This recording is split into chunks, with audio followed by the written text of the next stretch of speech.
মানে ফিলিংস আর আমার ফিলিংস এক হবে না। আমি তো আগে মনে করতাম ওনার খুবই খারাপ লাগবে, কিন্তু তারপর তো উনি হেসে হেসে কথা বলেন, হয়তো খারাপ লাগে না, অথবা এটা উনি এনজয় করেন, এটা ওনার ব্যাপার। ওনার ব্যক্তিগত সহ্য ক্ষমতা, ওনার ব্যক্তিগত রুচি, বুদ্ধিমত্তা, বয়স, অনেক কিছু তো ভিন্ন আমার চেয়ে, তো এটা আমরা সাধারণ মানুষ বুঝবো না। তবে আমি আপনার এই কথাগুলির মাঝখানে একটু ধরিয়ে দিই একটু। সেই জিনিসটা হলো আপনার ওই প্রেস সেক্রেটারি সাহেব গতকালকের যে প্রোগ্রামটা, ওই প্রোগ্রামে একটা কথা বলেছিলেন যে আইন শৃঙ্খলা নিয়ে যখন নাকি তারা যে প্রবন্ধটা ওখানে পড়া হচ্ছিল, উনি বলছিলেন যে এগুলি ঠিক না, বাস্তবতা অনেক ভালো। এবং উনি এটাও বলেছিলেন বাংলাদেশের এই সমস্ত মানবাধিকার সংস্থাগুলো লোকাল পত্রিকার উপর ডিপেন্ড করে এই সমস্ত ডাটাগুলি বের করে, কাজে এটা গ্রহণযোগ্য না। মানে আমি যেন শুনতে পাচ্ছি হাসান মাহমুদের কথা প্রতিধ্বনি আর কি, হাসান মাহমুদ, ওবায়দুল কাদের, ওটা মানে ইকো শুনতে পাচ্ছিলাম। এবং উনি ফিনিশিং দিয়েছেন যে উচিত হবে এ ব্যাপারে হিউম্যান রাইটস ওয়াচ, তারপরে এই ধরনের ওই নামটা উচ্চারণ করছেন হিউম্যান রাইটস ওয়াচ, এবং আরও একটা সংগঠনের নাম উচ্চারণ করছেন, ওনাদের একটা মানে আপনার মানে প্রতিবেদন দেওয়া। আল্লাহর কি রহমত, তাদের ফলো করা উচিত।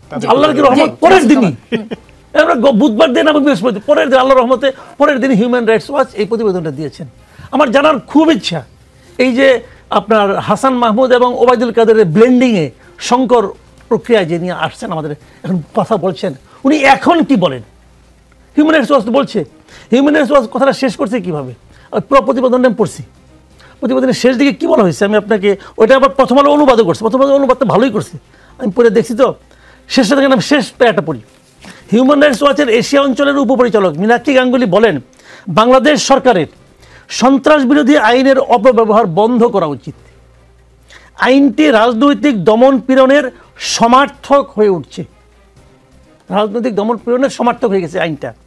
এর পরিবর্তে অন্তর্বর্তী সরকারের নিরাপদ ও অংশগ্রহণমূলক নির্বাচনের পরিবেশ তৈরিতে আশা করেছিলেন আমাদের প্রেস সেক্রেটারি সাহেব। তো ওনাদের বক্তব্য হলো এইটা। তো এখন বিষয়টা হলো জানেন কি, আমরা সবসময় জানি যারা সরকারে থাকে না তারা মনে করে যে তারা যেটা দেখতেছে, যেভাবে দেখতেছে এটাই প্রকৃত দেখা, অন্য কিছু দেখা না, এটা তারা মনে করে। এবং তারা জনগণ থেকে এতটাই বিচ্ছিন্ন হয়ে যায়, তারা বিশ্বাস করতে শুরু করে যে তারা যেভাবে ভাবছে এটাই জনগণের চিন্তা। আমাদের দেশের সরকারগুলোর সবচেয়ে বড় দুর্বলতা হলো এখানে, তারা জনবিচ্ছিন্ন হয়ে যায় খুব দ্রুত।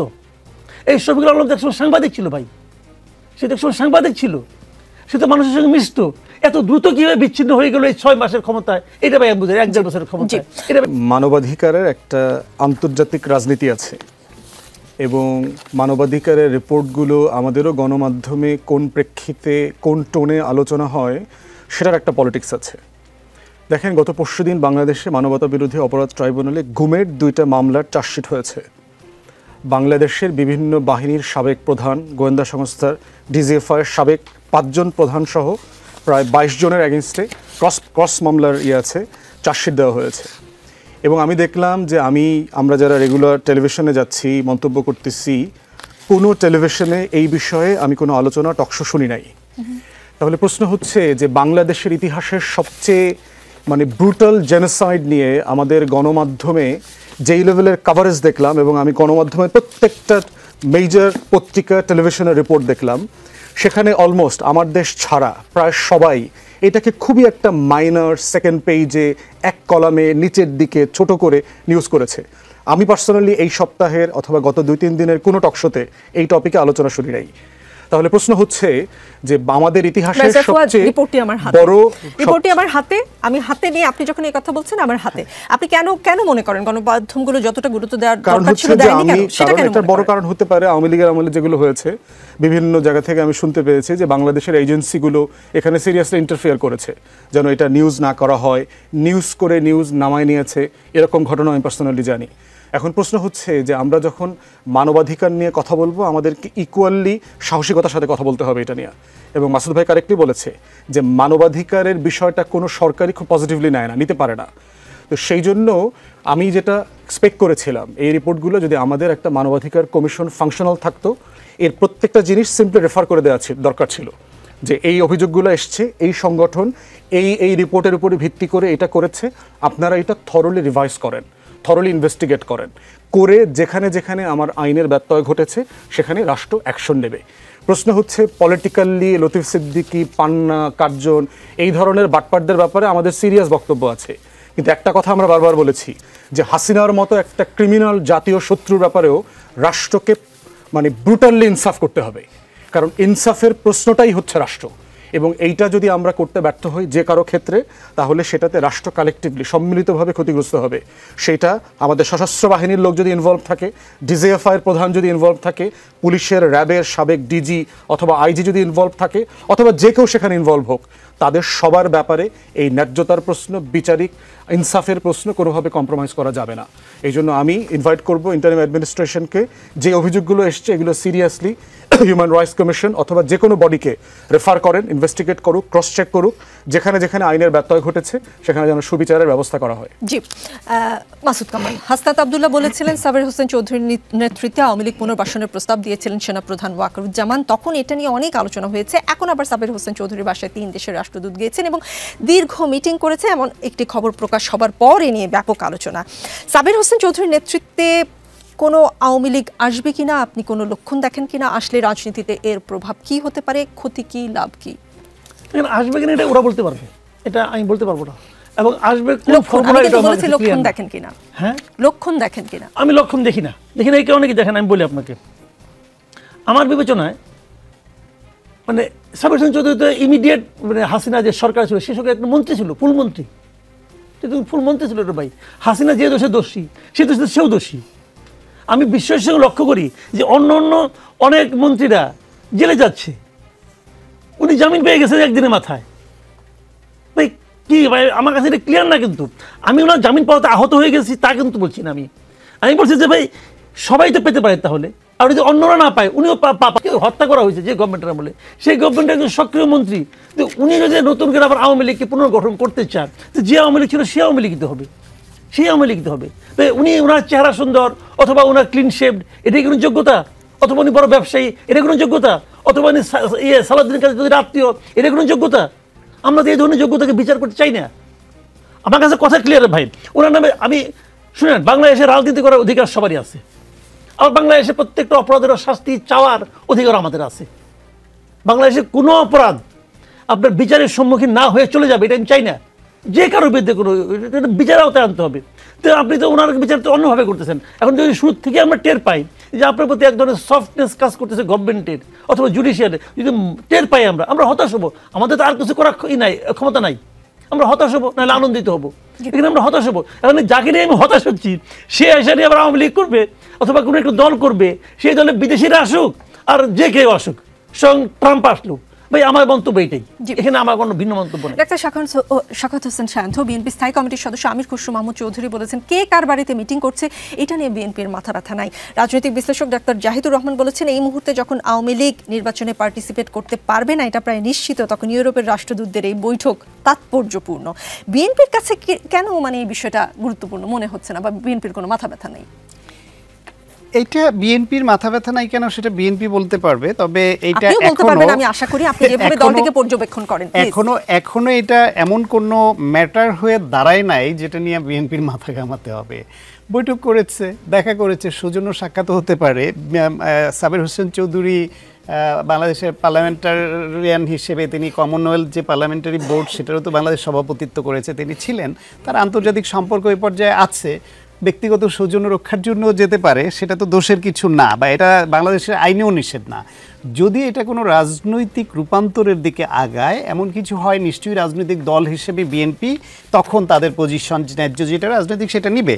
বরং আমি আপনাকে একটা তথ্য দিয়ে একটু সাপ্লিমেন্ট করি যে প্রথম আলোতে একটা রিপোর্ট হয়েছিল এই মাত্র কয়েকদিনের 28 সেপ্টেম্বর, ফ্যাসিবাদে জড়িত 44,000 গ্রেপ্তার, জামিনে 73%।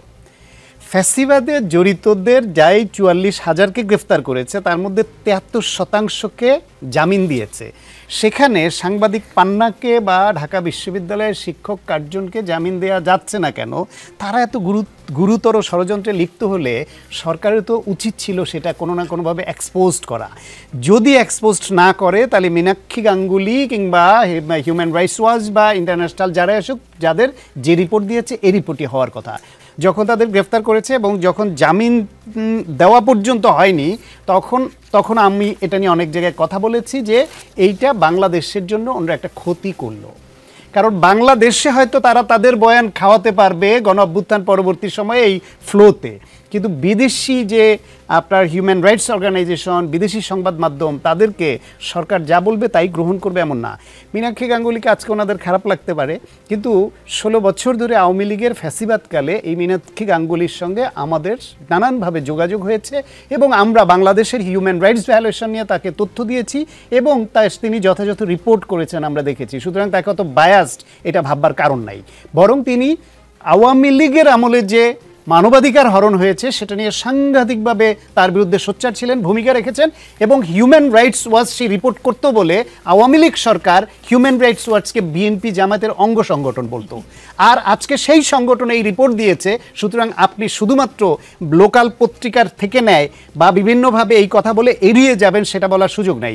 আওয়ামী লীগ আমলে যত হিউম্যান রাইটস ভায়োলেশনের রিপোর্ট হয়েছে, যে ইন্টারন্যাশনাল অর্গানাইজেশন বা সবাই যে পরিসংখ্যান দিয়েছে, আমাদের অধিকার, আমাদের আইন সালিশ কেন্দ্র, এই দুইটাই তো সবচেয়ে বড় বাংলাদেশের মধ্যে, তারা যে পরিসংখ্যান দিয়েছে এই সংবাদ মাধ্যমের উপর ভিত্তি করে দিয়েছে, তার উপর ভিত্তি করে আমরা কথা বলেছি, লিখেছি। আমি নিজে human rights violation in Bangladesh, right to life A Far Cry in Bangladesh নামে বই লিখেছি আমি। সুতরাং তখন তো এটা আপত্তিকর হয় নাই। আজকে তারা বলছে, আজকে বলছেন বাংলাদেশের রিপোর্টের উপর ভিত্তি করে, তা আপনি কি তখন কি ছিল? সুতরাং আপনি বলতে পারেন তখন হিউম্যান রাইটস ভায়োলেশন আরও অনেক বেশি হতো, সংবাদ মাধ্যম ভয়ে সব প্রকাশ করতে পারতো না। এখন আপনার সেই ভয়ের জায়গাটা তুলে দিয়েছেন, বলছেন যে স্বাধীন বলে অনেক কথা বলতে পারছে, তাতে হয়তো যা ঘটছে তার বেশিরভাগ সংবাদ মাধ্যম আসছে, এটা বলতে পারেন আপনি বড় জোর। কিন্তু স্বাধীনতা পাচ্ছে বলে মিথ্যা কথা লিখছে হিউম্যান রাইটস ভায়োলেশনের, এই তথ্য হাজির করাটা, ওই যে মাসুদ কামাল ভাই যেটা বললেন, এইটা ওই জায়গায় বসে, ওই পদে বসে, যে পেশা থেকে আসছেন সেটা থেকে এসে এই আচরণটা মানায় না। আমরা ওই বাংলাদেশে হাসান মাহমুদ ও কি বলল সেটা আমরা দেখতে চাই না, পলক কি বলল সেই রকম চেহারা দেখতে চাই না। এমনকি ভবিষ্যতে যেই বিএনপি এবং জামায়াত ইসলামকে হিউম্যান রাইটসের উপরে মীনাক্ষী গাঙ্গুলিরা বা অ্যামনেস্টি ইন্টারন্যাশনাল যে সহযোগিতা দিয়েছে, তাদের দৃষ্টিতে ন্যায্য রিপোর্ট করে ভবিষ্যতে বিএনপি জামাত ক্ষমতায় আসলেও হয়তো তাদের কাছে মীনাক্ষী গাঙ্গুলিকে খারাপ লাগতে পারে, কারণ তারা তাদের দায়িত্ব পালন করে। তারা আপনার আমার চেহারা দেখে আমার কথায় দায়িত্ব পালন করবে না, বরং তাদের বিরুদ্ধে এই ধরনের কথা বলে আরও বাংলাদেশকে ক্ষতিগ্রস্ত করাবে। সেটা না করে উচিত হচ্ছে তদন্ত করা। এবং এই ঘটনাটা যখন ঘটে, যে সাংবাদিক পান্নাকে এবং বিশেষ করে ঢাকা বিশ্ববিদ্যালয়, আরও অনেকের ব্যাপারে আমি বলছি না, অন্তত 2 জনের ব্যাপারে বলছি, একজন সাংবাদিক, একজন বিশ্ববিদ্যালয়ের শিক্ষক, তাদের রাজনৈতিক মতাদর্শ আছে, তাদের অবস্থান আছে, তাদের মুক্তিযুদ্ধ নিয়ে তাদের একটা অবস্থান আছে। অ্যাপার্ট ফ্রম দিস, যদি কোনো ষড়যন্ত্রে যুক্ত থাকে যেটা রাষ্ট্রের জন্য গুরুতর হুমকি, তাহলে সেটার ছিটে ফোটাও তো আমরা জানতে পারছি না। আমরা যে এই সরকারকে বা তাদের কার্যক্রমকে ডিফেন্ড করব, ডিফেন্ডই তো করে আসছি অনেক কিছুতে, সেই সুযোগটুকু আমাদের দেন, সেটুকু তথ্য অন্তত যে আমাদের অবহিত করেন যে ওরা এত বড় বিরাট এক ষড়যন্ত্রে লিপ্ত ছিল, এতদিনে ইউনূসের সরকার পড়ে যেত তাদের জামিন দেওয়া হলে, তা তো বলছেন। জি জি, স্বচ্ছতা চাচ্ছেন, তাই তো ডাক্তার সায়ন্ত ভাই? আসাদুজ্জামান ফুয়াদ, উপদেষ্টা ফাউজুল কবির খান আজ সকালে লিখেছেন, নিজে পদে থেকে অন্যায় সুবিধা গ্রহণ করে নিয়ে আত্মীয় স্বজন বন্ধু বান্ধব কাউকে ব্যবসা বা চাকরি দিই নাই, নিজের সীমিত সামর্থ্যের সবটুকু ব্যবহার করে জনগণের প্রতি দায়িত্ব পালন করেছি। শিক্ষকতার সূত্রে ইতিপূর্বে যুক্তরাষ্ট্র ও সিঙ্গাপুরের স্থায়ী বাসিন্দা হওয়ার নিশ্চিত সুযোগ গ্রহণ করিনি। আজ 72+ বছর বয়সে আমাকে যদি সেফ এক্সিটের কথা ভাবতে হয়, তা হবে গভীর দুঃখের বিষয়। উপদেষ্টা রিজওয়ানা হাসান বলেছেন, উপদেষ্টারা সেফ এক্সিট খুঁজছে, নাহিদ ইসলামের এমন বক্তব্য তাকেই খণ্ডাতে হবে। দেশেই ছিলাম, এর আগেও ঝড়ঝঞ্ঝা এসেছে, ইনশাল্লাহ বাকিটা জীবন বাংলাদেশেই কাটিয়ে যাব। উপদেষ্টা আসিফ মাহমুদ সজীব ভূঁইয়া বলেছেন, যাদের একাধিক দেশের পাসপোর্ট ও নাগরিকত্ব নেওয়া, তারাই আবার অন্যদের সেফ এক্সিটের তালিকা করে।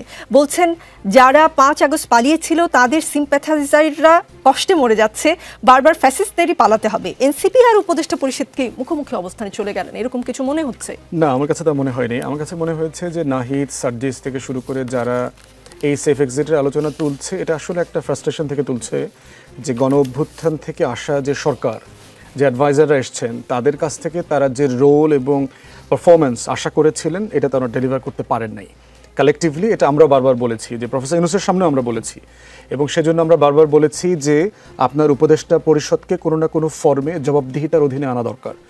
ন্যূনতম একটা জায়গা দেখেন কি হতে পারে, সেটা যে এই উপদেষ্টাদের অনেকে কিন্তু সুশীল। তারা যখন মঞ্চের এই পারে থাকেন, তখন কিন্তু তারা বিএনপিকে, আওয়ামী লীগকে, রাজনীতিবিদদেরকে বলেন, তাদের আয় উপার্জনের তথ্য প্রকাশ করেন, নির্বাচন কমিশনকে তারা ওয়াজ মাহফিল করেন যে নির্বাচন কমিশন আইন বদলানো দরকার, দৌড়ে দৌড়ে এদেরকে ধরেন। কিন্তু আজকে যখন তারা ওই বিএনপি আওয়ামী লীগের চেয়ারটাতে বসছেন, এখন তারা নিজের সম্পত্তির হিসাব দিচ্ছেন না। বারবার কিন্তু এই দাবিটা করা হয়েছে যে আপনারা আসার সাথে সাথে আপনাদের সম্পত্তির হিসাব দেন, 1 বছর হয়ে গেছে এখনও দেন নাই, যাওয়ার পরেও সম্পত্তির হিসাব দিতে হবে। এবং তারপরে বিভিন্ন উপদেষ্টাদের ব্যাপারে নামে বেনামে অমুক তমুকের সম্পত্তি পাহারা দেওয়ার আলোচনা আসছে, বিভিন্ন কোম্পানিকে পলিসি মানে ফ্যাসিলিটি করা, নিজে টাকা নেওয়া না কিন্তু একটা পার্টিকুলার কোম্পানিকে একটা পার্টিকুলার পলিসির ব্যাপারে ফেভার করা, একটা তথ্য দিয়ে সাহায্য করা যে আমি আগামী এপ্রিল মাসে তেলের দাম গ্যাসের দাম বাড়ায় দিব, এই তথ্যটা আপনি ডিসেম্বরে জানুয়ারিতে জানাই দিলেন তাকে, তো সে মজুত করে ফেলছে। তাহলে একটা পলিসি ইমপ্লিকেশনের একটা যে ফেয়ার ডিল তাকে করবার সুযোগ করে দিলেন। তো সেই রকম জায়গাগুলো থেকে প্রত্যেকের জবাবদিহিতার জায়গাটা আনা দরকার। মাননীয় প্রধান উপদেষ্টার সামনে আমরা এই কথা বলবার পরে আমার শুধু মনে পড়ে যে বিডার আশিক চৌধুরী আমাকে ট্যাগ করে ওনার আমলনামার হিসাব দিয়েছেন, যে আজকে উনি আমাদের আমলনামার হিসাব চেয়েছেন, আমি 10 মাসে কি করেছি, এখন কি করছি এবং যাওয়ার আগ পর্যন্ত কি কি করবার পরিকল্পনা করছি। উনি বিশাল স্ট্যাটাস দিয়ে সেটা করেছেন। বাকিরা কেন করতে পারলো না? আপনাদের সময় নাই? হ্যাঁ, আমি 2-1 উপদেষ্টাকে পার্সোনাল জিজ্ঞেস করছি আপনাদের আমলনামার হিসাব দিচ্ছেন না কেন? বলে কাজ করে তো কুল পাচ্ছি না। আপনি কি কাজ করেন? আপনি কি কাজ করেন যেটা লেখা দেওয়ার সময় পাচ্ছেন না? এটা তো আমরা দেখতে চাই। কারণ আপনারা অধিকাংশ উপদেষ্টা দেখবেন প্রেস ফেস করে না, ব্রিফিং করে না, পাবলিক অ্যাকাউন্টেবিলিটি নাই, টক শোতে আসে না। তাহলে আমি জানবো কিভাবে আমরা যে আল্লাহর ওয়াস্তে দয়া দাক্ষিণ্য কইরা কালেকটিভলি গণ অভ্যুত্থানের পক্ষের শক্তিরা আপনাকে উপদেষ্টা বানাইছে, আপনার কোনো না কোনো ফর্মে তো অ্যাকাউন্টেবিলিটি থাকতে হবে, জবাবদিহি থাকতে হবে। তো সেই জায়গাটাতে দেখলাম ওনাদের যথেষ্ট একটা লুকোচুরি শাইনেস আছে। তো এই যে ফ্রাস্ট্রেশনটাই সার্জিসের একটা ল্যাঙ্গুয়েজ থেকে বের হয়েছে, একটা ভাষায় বের হয়েছে, নাহিদ একভাবে বলেছে, বাট মোটা দাগে আমি যেটা বোধ করছি সেটা হচ্ছে যে আমাদের এক্সপেকটেশনের যে একটা প্রত্যাশা পূরণ হয় নাই, সেই জায়গা থেকে সেফ এক্সিট খুঁজতে হবে। কোনো উপদেষ্টা ধরে নিয়েছেন যেহেতু বিএনপি ক্ষমতায় আসতেছে, বিএনপির সাথে একটু বেশি ওঠা বসা করা, একটু গোপনে সোপনে চা কফি বেশি করে খাওয়া, বিভিন্ন ক্লাবে দেখা সাক্ষাৎ করা টরা, এগুলো একটু হচ্ছে এবং এগুলো ধরেন ওনারা জানে, আমরা জানি, আপনারা 2-1বার একটু খবর টবর পান, ক্যামেরাম্যান পাঠায় দেন। তো এইটা হয়তো অনেকে বোধ করতেছেন সেফ এক্সিট, কিন্তু আমি ওটা ওইভাবে দেখছি না। জি, মাহিন সরকার, যদিও ব্যারিস্টার ফুয়াদ বলেছেন হয়তো তারা কোনো ধরনের হতাশা থেকে কথাগুলো বলেছেন, কিন্তু একটা জিনিস আমরা খুব অবাক হয়ে দেখলাম, নাহিদ ইসলাম বললেন উপদেষ্টারা সেফ এক্সিট চায়, আখের গুছিয়েছে, তারপরেই দেখলাম আপনাদের আন্দোলনের সহযোদ্ধাদের ঘরে 2টা টিভি চ্যানেল, মানে চাপ দিয়ে টিভি চ্যানেল আদায় করে নেওয়া হলো। দেখুন, এই বিষয়ে কিন্তু অলরেডি এর আগেও একটা টিভি চ্যানেলের টক শোতে আর কি আমি জানি একটু বলেন না দিয়েছে। এই টিভি চ্যানেলের যারা মালিকানা বা শেয়ার হোল্ডার এখানে বিভিন্ন রাজনৈতিক সংগঠনের সাথে যুক্ত অনেকেই আছে, কিন্তু তাদের নাম আসছে আপনাদের নামে হয়েছে, হ্যাঁ, লাইসেন্সগুলো আপনাদের সহযোদ্ধাদের নামে, সেখানে আর কি সবাই মানে বিভিন্ন রাজনৈতিক দলের আরো অনেকেই আছে। তো সেই জায়গা থেকে হয়তো তাদের নামে হওয়ার কারণেই এটাকে এনসিপির চ্যানেল বা এই জাতীয় কোনো কিছু বলা হচ্ছে। আসলে বিষয়গুলো সেরকম নয়। আমি অনুরোধ করব যে আসলে এভাবে প্রচার না করতে, কারণ যদি প্রচার করাই হয় আসলে পুরোপুরিভাবে মানে সবার তথ্য নিয়ে ডাটা নিয়ে আর কি প্রচার করা উচিত, তা না হলে আসলে জনমনে একটি এইরকম যদি একটা অপপ্রচার হবে, আপনারা রাজনীতি করেন, এখন রাজনীতিতে অনেক হিসাব নিকাশ করতে হয়, তাহলে আপনাদের নামেই কেন লাইসেন্সগুলো নিতে হলো? মানে আপনাদের সহযোদ্ধাদের নামেই কেন নিতে হলো? তারা দীর্ঘ সময় যাবত তারা বিভিন্ন চ্যানেলের সাথে যুক্ত ছিল, তাদের মানে সাংবাদিকতার অভিজ্ঞতা আছে। তারা টিভি চ্যানেলের সঙ্গে যুক্ত ছিলেন না মাহিন সরকার? টিভি চ্যানেলের সাথে যুক্ত ছিলেন না, কিন্তু তারা সাংবাদিক ছিলেন। হয়তো খুব বড় রকমের কোনো প্রতিষ্ঠানের সাথে যুক্ত ছিলেন না, কিন্তু তারাও সাংবাদিক ছিলেন। তো সেই জায়গা থেকে তাদেরকে দেখুন, একটি জায়গায় আসলে শেয়ারে যদি কেউ থাকে বা শেয়ার হোল্ডার হয়, সেক্ষেত্রে তো যে কারণে আমি থাকতে পারে। তো সেই বিষয়টি আর কি আমাদের এনসিপির তরফ থেকে আমাদেরকে আর কি ব্যাখ্যা করা হয়েছে যে এভাবেই আর কি টিভি চ্যানেলের নাম নেওয়া হয়েছে এবং এটি আর কি গণমাধ্যমে প্রকাশিত হয়েছে যে এনসিপির একটি টিভি চ্যানেল বা 2টি টিভি চ্যানেল আর কি আমরা আপনাদের নামে যদি টিভি চ্যানেল হয় সেটা তো প্রচারিত হবে আপনাদের নামে, অন্য কারো নামে তো প্রচারিত হওয়ার সুযোগ নেই। গণমাধ্যম তো এইভাবেই কাজ করে, কাগজে কলমে যা দেখবে সেটাই বলবে, তার পেছনে কারা আছে, কাদের সঙ্গে মিলে আপনারা নিয়েছেন সেটাকে সংবাদ মাধ্যম সেটাই তো আমি বলছি যে তাহলে তার পিছনে যারা আছে প্রত্যেকেরই তো একটা মানে যারা বিএনপি পন্থী ব্যক্তি তাদের মধ্যে শেয়ার হোল্ডারের মধ্যে, তো সেখানে তো তাদেরও তো মতামত থাকবে, এখানে তো তাকে আমি বাদ দেওয়ার সুযোগ পাচ্ছি না। তো সেটাই আমি বলছি যে মাহিন সরকার শুনতে পাই উপদেষ্টা আসিফ নজরুলকে শিক্ষা দিতে তার লাল ছাগল চুরি করে খেয়ে ফেলেছে আপনাদের সহযোদ্ধা কেউ বা কারা। তারপর এখন নাহিদ ইসলাম বললেন উপদেষ্টারা সেফ এক্সিট খুঁজছেন, সময় হলে নাম প্রকাশ করবেন। সার্জিস আলম বললেন পৃথিবীতে সেফ এক্সিট নেয়ার একটাই জায়গা, সেটা হচ্ছে মৃত্যু।